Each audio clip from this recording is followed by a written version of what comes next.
Good morning, a good Tavach. Welcome back to another week where we wrap up Seder Moed this week. We're going to be finishing Seder Moed on Thursday, Mr. Hashem. The theme is Thursday night. Then we start Noshim on Friday. Um, Big news coming up. Starting on Friday, we're going to be recording from a live location in Shiner Shul, 1848 in the upstairs conference room. And the share time will be moved to 9:15 to accommodate people who are coming live into the share. Until now, we've been recording in a private setting, only to the people on Zoom, and now we're going into a live audience.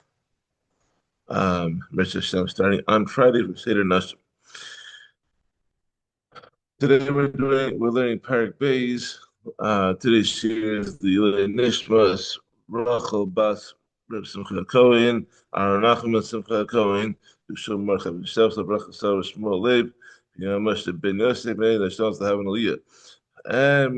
Before Shnei Ada Sar Bas Leah Chana Pesach Bas Yanta Yisov Ben Rachel Leah Rachel Bas Pesach Zelda Aaron Yisach Risha Chaya Bas Tuabela before Shnei Masel Shar Chali Yisrael.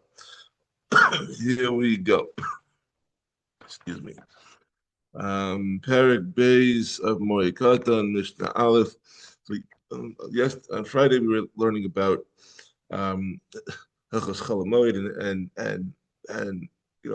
if you intentionally left the work to be done over Chol Moed, you cannot do that even if it's going to result in a loss.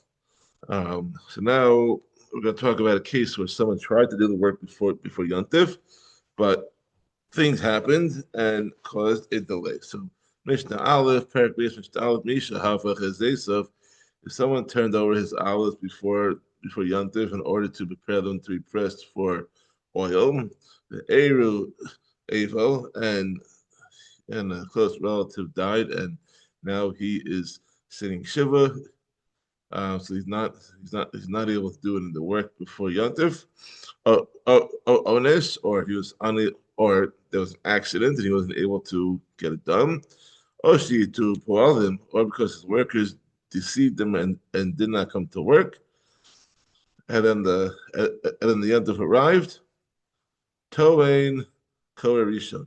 In all these cases, he may load the pressing beam onto the olives a first time and press them on Chol Moed, and then leave the beam in place until after the Chag. However, he may not press the olives a second time during the Chag because once they have been pressed one time, the olives will no longer spoil. It, it was urgent to press them the first time so the olives will spoil them, but the second time is not going to cause any loss.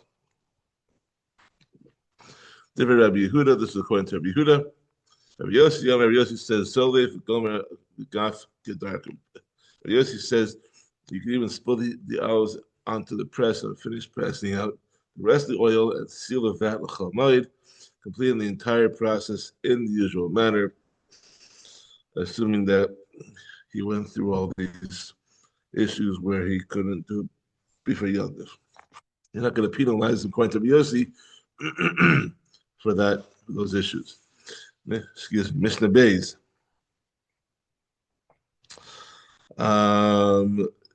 Banking on the previous machlokas, now we're going to talk about a similar type of machlokas.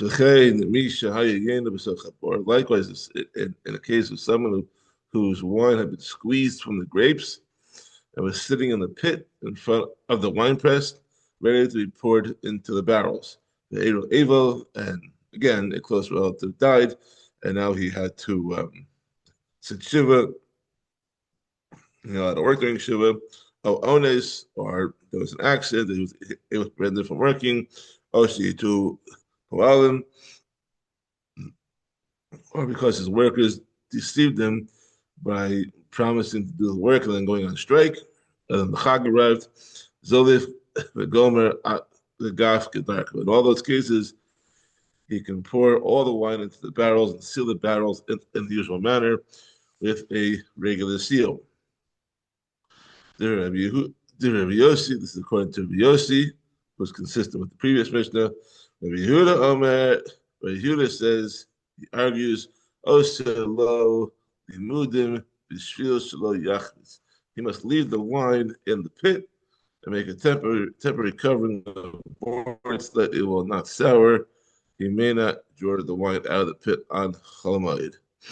Yehuda is of the opinion that they can only do the bare minimum to prevent the souring, and and to achieve that, it's enough just to just to cover the wine with boards. All right, Yossi's opinion, since he can that he can deal with the wine in order to prevent the loss, he must go about doing it in the regular manner, especially since he was an honest and could not do it before him. Mishnah Gimel. Machnes Adam Hirosa Mitnei Hakinovim. Person can bring in his produce from the fields on Chol Moed because of the danger of thieves. The Shala Pishtano Min Mishra Shvil Shalot Tovad. And he may take out his flax from the soaking pond so that it does not get ruined. All this is mutter only if he does not schedule his work for Chol Moed. If he specifically scheduled it beforehand for Chol Moed, then you got a problem. The Chulan in Kir Nolachtam Moed Yoveda. In all these cases, if the people, okay, if he deliberately scheduled the work for Chol Moed, what was worked on should be forfeited. Based on has the right to declare hefker, after which it may be taken by anyone who wants it. Yeah, because if you deliberately schedule it, if a Chol Moed, then you got a big problem. Mishnah Daled, Ein Lochin Batim Avadim Behema. We may not purchase houses, slaves, or animals on Chol Moed, Ela L'tzarech Moed, unless they are needed by the buyer for the Chag. Meaning, like he needs a place to live, Yantif, or a servant to care for his needs, or an animal to slaughter for meat, then he could buy them. It's not limited to those things, but it's specifically anything that is needed for Yantif you can do, and if it's not needed for Yantif, then you cannot, because of the extra tircha. Ein mefanim bias. We may not move items from one house to another house to the distant house on Chol Moed, because this involves a tircha yisera as visible to the public. So you cannot hire a moving truck to move you on Chol Moed. That is an Isser Chol Moed. However, one may move items from one house to another within the same courtyard, since this does not involve as much exertion and can be done in a more private manner. So back in the back in the days when, if you remember back to Erevin, you had a few houses that were in the chutzner, and then the chutzner up to the mavoi, and then the mavoi up to the street. So you have, let's say, on a cul-de-sac, let's say, like 3 or 4 houses on a cul-de-sac. So if you're going to move from one house to another house on Yontif, that's fine, because it's not such a public thing. It's going to only be seen by the 4 houses that were in the cul-de-sac, and you're just moving like next door or across the street, and that's fine. But if you're actually going to move from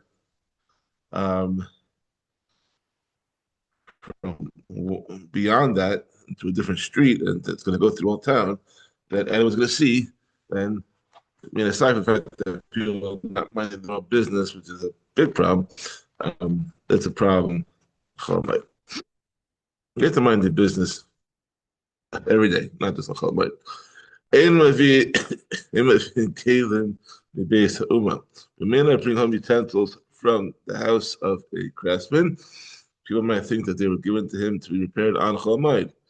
However, if one is concerned about them and fears that they may be stolen from the craftsman's house, the fun the Chatzer Acheres, that he may move them from the craftsman's house to a house in a different courtyard, but not to his own home.